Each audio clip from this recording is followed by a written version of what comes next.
Bali for the retreat and host this retreat. And I ended up canceling my flight back and just staying in Bali for the next 4 months.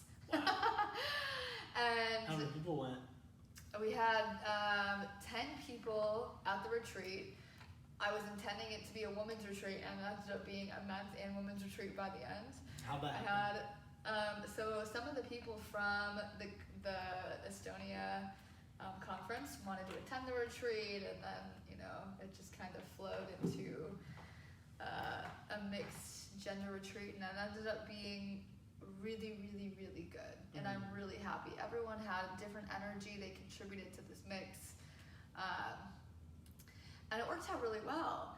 And so... When was one of the first times that you realized, okay, not only am I passionate about this, but I can make money doing this. I can survive off of this. Being a coach. Mm-hmm. So I would say during my Brawl for a Cause stint, that's really when I was like, I know I can build a successful business no matter what I do. I know I want to be a coach. If I can combine my knack for building businesses with my desire to coach, I know I can do this. Like, I can be successful. And it was this like constant, like, you can do it, you can do it, you can do it the whole time, until I finally did it. I cut the ships, and then I was like, okay, now I have to do this. Wow. So I built my website in like 48 hours. And I worked nonstop. There's 168 hours in a week. I think I worked at least 160 of them that week. Wow. I was like, chill bumps the hustle. It's so real. I was excited. I was scared shitless.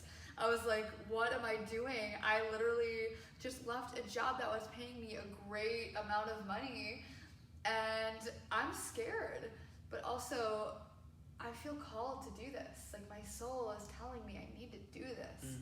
Like, I almost didn't feel like I was choosing it. I didn't choose the flights. I didn't choose the apartment and the cats. Like, something was leading me down this path that I could not say no to. It was like, my soul wanted it, and finally it was like, here it is. So Wow. I get to Bali, and even on my way to the retreat, I share a cab with this girl who, she goes, I'm a shadow worker. And I said, what's a shadow worker? And she goes, I'm a coach, and I basically go down to the deepest parts of people and pull all the stuff that they've repressed out since they were children and do inner child healing. And I looked at her and I go, I don't think I have a shadow side. And she goes, everybody has a shadow side. And I got out of the car and I look around and I'm like, Bali is pretty amazing. And it hits me that I do have a shadow side, and I felt this rush of energy, like, I have a feeling that I'm going to be diving into my shadow side on this trip. And so, and my retreat happens. It's amazing. And after the retreat, one of the guys from Barcelona flies to Bali, and we kind of were, the last week in Barcelona, we were kind of like seeing each other, and he flies out to Bali, and we decide to take a trip the week after, and we start getting closer, we start talking, and I was doing some coaching with him. He discovered his life purpose on that trip. It was like a 3-day trip, and he like put his entire life into co-living, and he's like now speaking at conferences. He's like, he's doing an entire tour around Europe, like going into all these co-living spaces. Like, it was amazing. Wow. During that trip, I realized that I had feelings for him, and I was like, I think I'm ready to be in a relationship. And it was the hardest thing and the best thing that ever happened to me, because he was very similar to my mom. And How so? he's an emotional person. He gets very into his emotions. emotions, and he's a super hyper creative person that falls into depression really easily. And my mom had struggled with depression my entire life growing up. Like there were periods of time where she would sleep 12 hours of the waking day, and then just throughout the night, and she just wouldn't get out of bed. And it's real for a lot of families. Yeah, it was real for sure, and I didn't understand it. I was fortunate enough, I hadn't experienced depression, but I saw her. I was walking through it with her, but I wasn't in it. And so when I started dating him, it was, part of me was diving into the parts of myself that I repressed, because I didn't realize that I had repressed this anger towards it.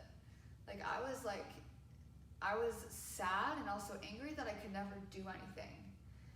And like my entire life, she was my motivation for everything I did. The only reason I worked out, the only reason I ate healthy, the only reason I did all this stuff and was so motivated was like, maybe if I do it, she will see it too. Like maybe like if I just work out harder or do more, like she'll be inspired and she'll want to do it and she'll get out of bed, and telling her wasn't gonna help her.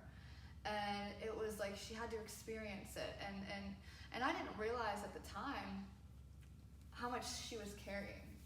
She grew up with an alcoholic father, and he was, abusive to her mother and my grandmother, and it wasn't a great situation. And she had repressed a lot of that. And when I was young, I didn't know any of that. I didn't understand that. I didn't realize that after all these years, that could still be something that could be weighing her down. And so I was like, Mom, all you gotta do is work out. Like, you gotta move your body. And I was onto something when I said it, right?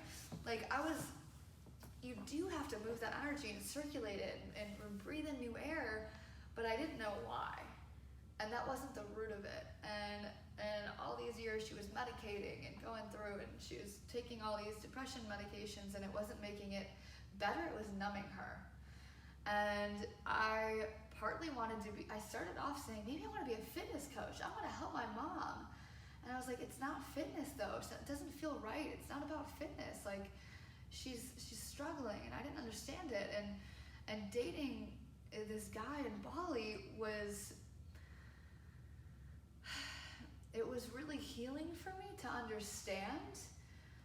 And I grew, instead of judging him, which I felt like there was this judgment towards my mom of, well, why don't you just do it? It was this lack of understanding.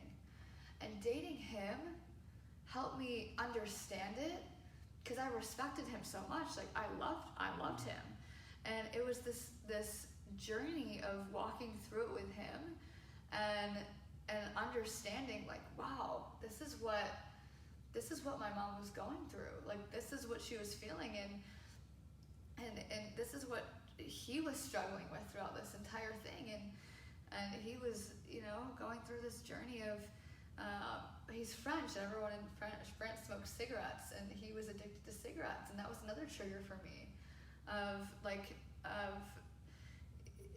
just him wanting to not be addicted to cigarettes, and then me like feeling triggered by that and not understanding that. Like I wasn't showing, in the beginning, I wasn't showing him love and being there for him. It's like, hey, I'm here. Like I accept you no matter what. It was, why can't you do this? Like, why are you not able? Just don't do it. Like, it's easy. Like, you just give it up. And it was, as a coach, right? This was me as a coach doing this. Like, I wasn't seeing him for where he was at. I was seeing him for where I wanted him to be, and that wasn't up for me to determine. And so this whole journey was really, really essential for me to pull out everything that I was repressing, understand why I wanted to be a women's empowerment coach. It never connected the dots, like where it stemmed from. Yeah. Apple doesn't fall too far. Yeah. And understand, like, wow, I really want to empower women. This is why.